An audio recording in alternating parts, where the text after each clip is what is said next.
2월 17일 오늘 만나 성경 말씀은 마태복음 12장 1절에서 8절까지의 말씀입니다. 그 무렵에 예수께서 안식일에 밀밭 사이로 지나가셨다. 그런데 제자들이 배가 고파서 밀 이삭을 잘라서 먹기 시작하였다. 바리새파 사람이 이것을 보고 예수께 말하였다. 보십시오. 당신의 제자들이 안식일에 해서는 안 되는 일을 하고 있습니다. 예수께서 그들에게 말씀하셨다. 다윗과 그 일행이 굶주렸을 때에 다윗이 어떻게 했는지를 너희는 읽어보지 못하였느냐? 다윗이 하나님의 집에 들어가서 제단에 차려놓은 빵을 먹지 않았느냐? 그것은 오직 제사장들 밖에는 자기도 그 일행도 먹어서는 안 되는 것이었는데 말이다. 또 안식일에 성전에서 제사장들이 안식일을 범해도 그것이 죄가 되지 않는다는 것을 율법책에서 읽어보지 못하였느냐? 내가 너희에게 말한다. 성전보다 더 큰 이가 여기에 있다. 나는 자비를 원하고 제사를 원하지 않는다. 하신 말씀이 무슨 뜻인지 알았더라면 너희가 죄 없는 사람들을 정죄하지 않았을 것이다. 인자는 안식일의 주인이다. 아멘. 오늘 만나주시는 하나님을 기대합니다. 오늘 본문은 예수님의 안식일 논쟁 이야기입니다. 어느 안식일에 예수님 일행이 밀밭 사이로 지나가게 되었습니다. 그런데 제자들이 배가 고파서 밀 이삭을 잘라 손으로 비벼 먹었습니다. 수박서리처럼 남의 밀밭에서 밀서리를 한 것입니다. 그러나 당시에는 그것이 지탄받을 만한 일은 아니었습니다. 그 모습을 보고 있던 바리새파 사람들이 문제 삼은 것은 그날이 바로 안식일이라는 것이었습니다.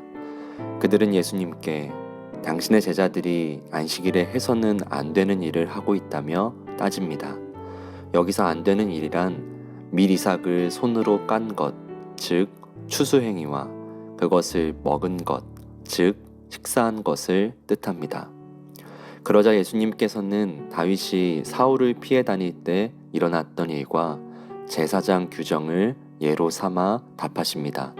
다윗은 하나님의 성소가 있는 노베에 이르렀고 노베 제사장 아히멜렉에게 가서 제단에 차려놓은 빵을 얻어 먹었습니다.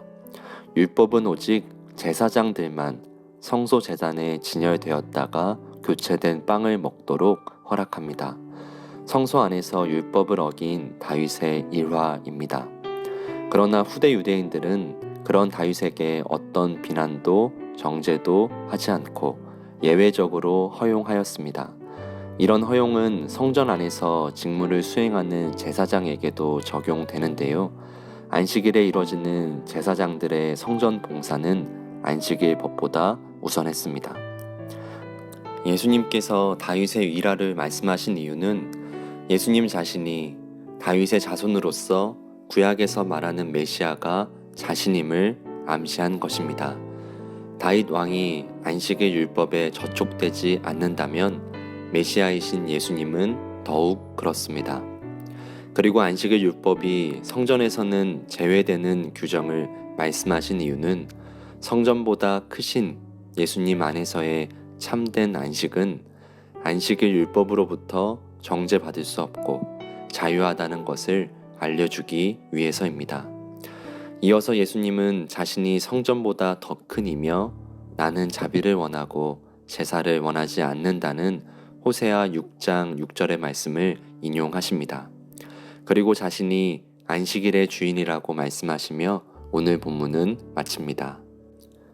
성전과 안식일이 본래 잘못된 것은 아닙니다.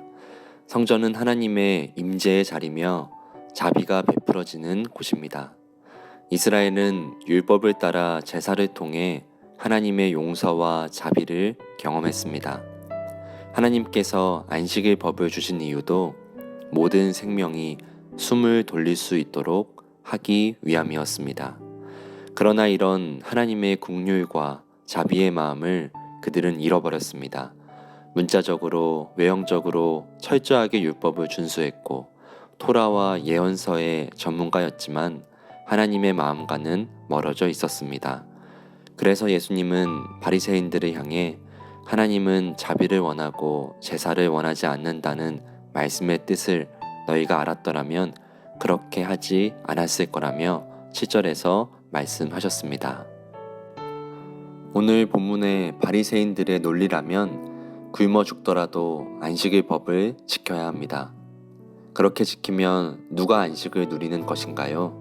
하나님인가요? 굶어 죽어가는 사람인가요? 마가복음 2장 27절에서 예수님은 안식일이 사람을 위해서 생긴 것이지 사람이 안식일을 위해서 생긴 것이 아니라고 분명하게 말씀하십니다. 창조의 순서를 보아도 안식일이 만들어지기 전에 인간이 창조되었습니다. 그래서 안식일의 주인이신 우리 주님께서는 우리에게 참되고 영원한 안식을 주기 위해 자신의 생명까지 내어주셨습니다. 그리고 우리에게 너희도 너희의 십자가를 지고 나를 따르라고 말씀하십니다. 오늘 말씀 앞에서 하나님의 긍휼과 자비의 마음은 잃어버리고 문자적이고 외형적인 제도나 전통만 우리 안에 남은 것은 아닌지 되돌아봅니다. 다른 이들을 정죄하고 판단하는 일은 전문가면서 다른 일을 위해 십자가를 지는 일은 주저하고 외면하는 사람은 아닌지 되돌아봅니다. 오늘 주님께서 우리에게 긍휼히 여기는 자는 긍휼히 여김을 받는다고 말씀하십니다.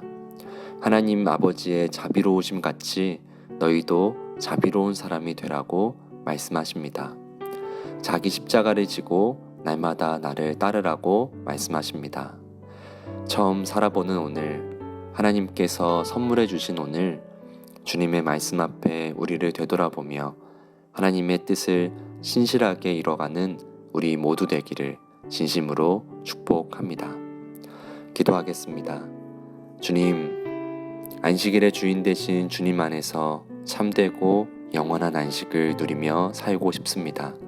주님의 자비와 긍휼의 마음을 나의 마음으로 삼아 살고 싶습니다. 저희를 긍휼히 여겨 주시옵소서. 예수님의 이름으로 기도드립니다. 아멘. 이제 두 가지 제목으로 함께 기도하겠습니다. 첫째, 주님 안에서 진정한 안식을 누리며 주님의 마음을 우리에게 더하여 주옵소서. 둘째, 오늘 금요 성령 기도회와 주일에 드려지는 모든 높은 뜻 광성의 예배 위에 주님의 은혜를 더하여 주옵소서. 이 제목으로 기도하신 후에 개인 기도 하시겠습니다.